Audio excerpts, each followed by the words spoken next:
uncertainty which governs everything in this world. Now, when we try to see the subatomic particles, we can see one of the first understanding we get about them is that yes, there is a lot of uncertainty about them. That's our basic understanding about the subatomic particles. There is uncertainty. You cannot determine the position, you cannot determine the energy. Simultaneously, there is uncertainty about the whole thing. There is haziness, it's not very clear. But we can see actually uncertainty does not only prevail in subatomic region when we try to study matter. Uncertainty prevails in our day-to-day lives as well.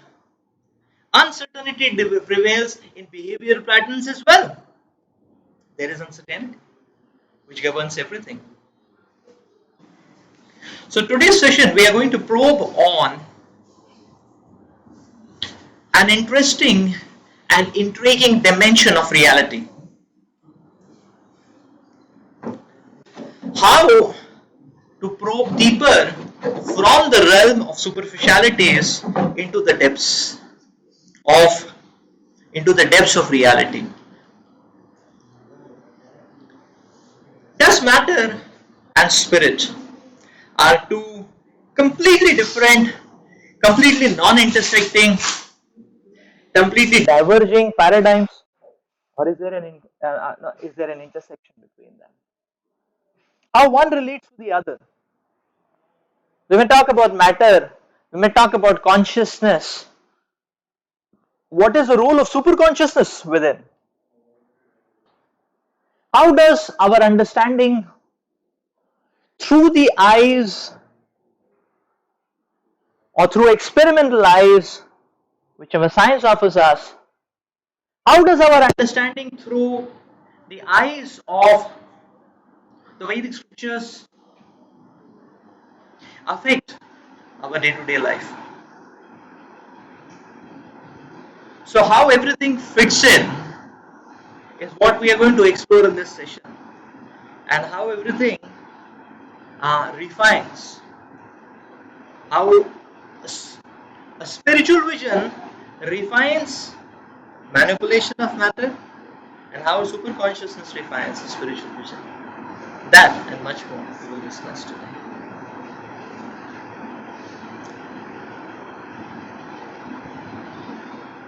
There is uncertainty which governs everything in this world.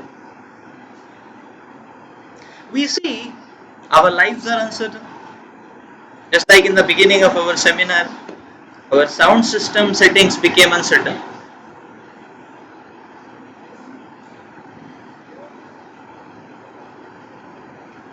Our sound system settings became uncertain.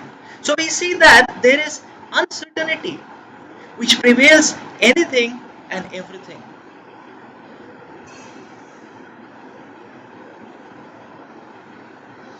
The same behavior may lead to a different response with the same person every time.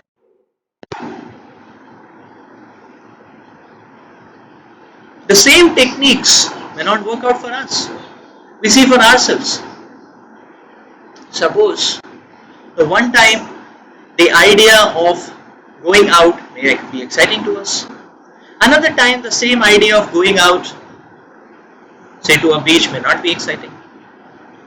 One time the idea of a delicacy may be exciting, another time it may not be exciting. There is uncertainty which prevails. So we see similarly in relationships there is uncertainty. Many times people behave with us in different ways, unexpected ways. Sometimes we might have observed in relationships that we deal with someone and we feel that okay, we know the person should be very grateful and very positive because I stretched for him, I tried to help him, but the person may revert back in a completely wrong sense, with a completely misunderstood perception.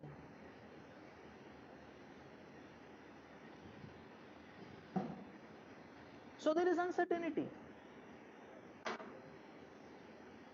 One day people may behave with us as if they are the best of our friends.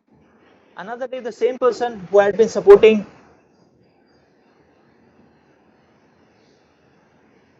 another day the same person who has been supporting us may be offering us impedance, resistance. So just like there is uncertainty in behavior, sometimes maybe we may be looking forward to a particular kind of a day and we may be waiting for a long time for that day to come.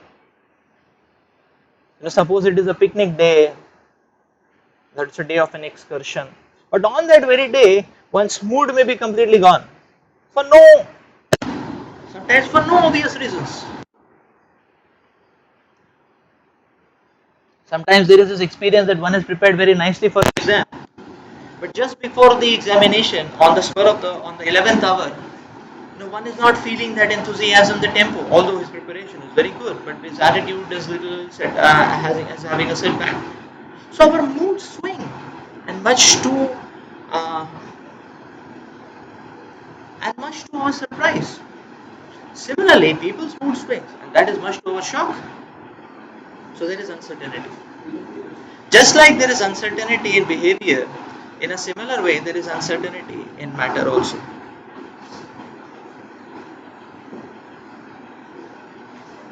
Just like there is uncertainty in behavior, there is uncertainty in matter also.